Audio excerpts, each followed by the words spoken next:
Magandang tanghali po. Nagluto po ako ng gulay para ulam sa tanghali, at ngayon ay magluluto po ako ng crunchy potato at saka pancake, vegetables pancake, sweet potato and vegetables pancake. Pagkatapos ng sweet potato, crunchy sweet potato. At ngayon po ay ang tinry po natin ay baliktarin natin to yung una nating sinalang.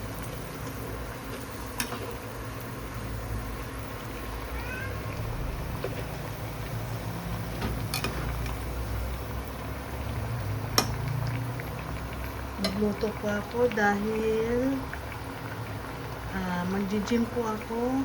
Ito po yung nagji-gym na kain ng kain. Pero dahil po siyempre hindi na maiwasan yung magugutom ka pagkatapos ng gym, kakain po tayo ng healthy food. Ito po ang hinalo ko dito ay sweet potato, carrots, zucchini, at white onion. At saka nilagyan po natin ng egg at saka kunting tubig. Kaya stay put na lang po, maghintay na lang po tayo ng kaunti at tayo'y magluluto, at pagka after nito, papakita ko na po ang finished product ng aking niluluto. Save na po ang aking pusa. Ang pusa ng aking anak, behave na siya kasi dalawang beses po siya kanina nag-almusal dahil kinulang yung una. Ngayon po, nangingi na naman. Sabi ko, mamaya ka na kumain. Ang kulit. Ngayon, ayaw na ayaw niyang tututbrushan siya. Tinutbrushan ko, kaya lumayo siya sa akin. Ngayon, pahingi na naman siya. Wait ka lang. Zaby! Nagluluto pa si Mama! Fried po natin. Kailangan po natin i-fried yan ng 2 times. Kaya mamaya-maya po, i-fried po natin ulit yan para mag-crunchy. Ngayon po, i-try ko po muna to ilagay sa ating pinipirituhang pot para tingnan natin kung masarap o siya. Tinry po natin. Alternate po ang aking pag-fried. Yan. Ngayon, ito na naman po at mayat na yan. Tapos tatapusin po natin yung bilog. Kaya wait lang po.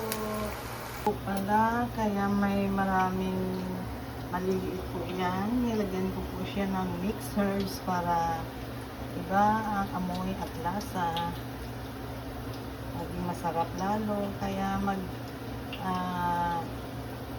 kaya kumain po tayo ng healthy foods. Huwag lang po laging karne ng manok, karne ng baboy, karne ng baka. Kaya gawin naman po natin ngayon ay ang mixed vegetables para healthy po tayo lahat.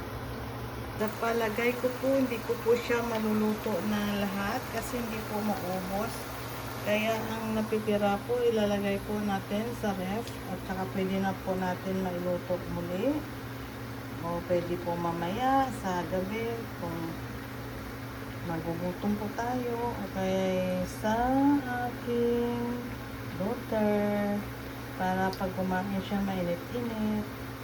Kaya magluluto lang po tayo ng konti dahil solo lang po ako kumain, or bibigay ko yung aking laging binibigyan kaibigan nasa laundry.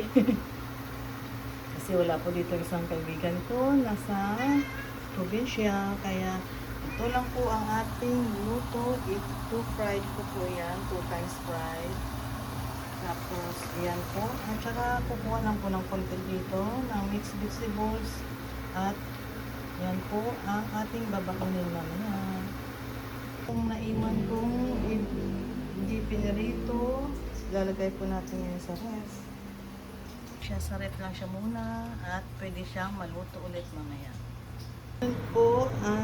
Magdadalawang prito na po tayo. Unang prito, tapos pangalawang prito. Ulitin po natin para magiging crunchy. Ang ingredients kong powder po na nilagay dito ay cornstarch, potato starch, at saka flour. Kaya para maging masarap na crunchy at saka malambot sa loob, soft sa loob, crunchy sa labas, piprituhin po natin siya muli.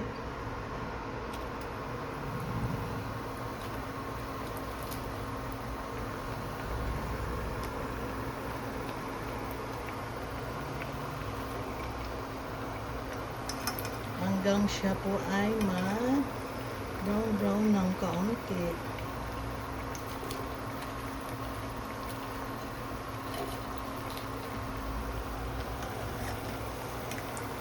Ayan po.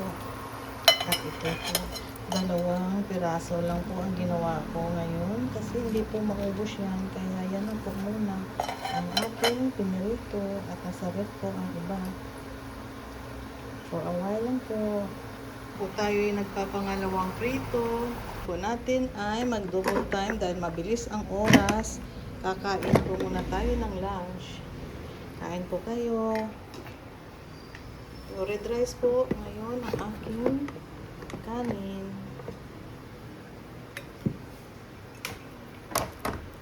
Tapos, ang aking ulam ay ginisang munggo na may sari-saring gulay na kasama din. At may kalabasa, may malunggay, may okra,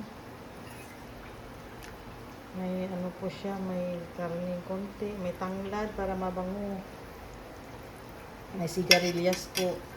Kung ano pang available na ulam sa ref, yun po ang aking niluto. Lutong Ilonggo po ito, ang aking gulay, ang aking malunggay naman, galing pa po sa probinsya, dala ko po ito. Freezer ko lang po kasi sayang din. Kaya nagdala ako ng malunggay. Sige po, kain po muna tayo. Saan po pa nakakain? Kain po kayo. Tayo? Talagang tayo. Eh, wala namang kasama. Po ang tatanggalin na po natin. Medyo brownish na po siya. Kaya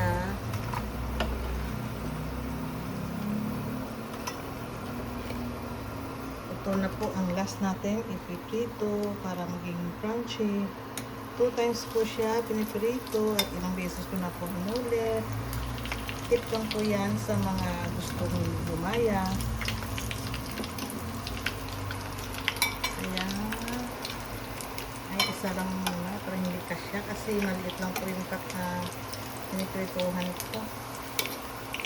Kaya pagpatuloy ang kain. Po ang finished product ng aking niluto. Ang pancake ko ay parang, ano nga po ba yun sa atin? Yung mahipon at ano, parang ganun. Ang gusto po sabi ng tawag dito, o kayo naalala nyo kung ang tawag dito sa atin pa. Itong pancake ko, bilog-bilog, hindi siya flat, kaya ganyan siya. Comment lang po sa comment section. Kaya hanggang dito na lang po ang aking maliit na video. Bye-bye.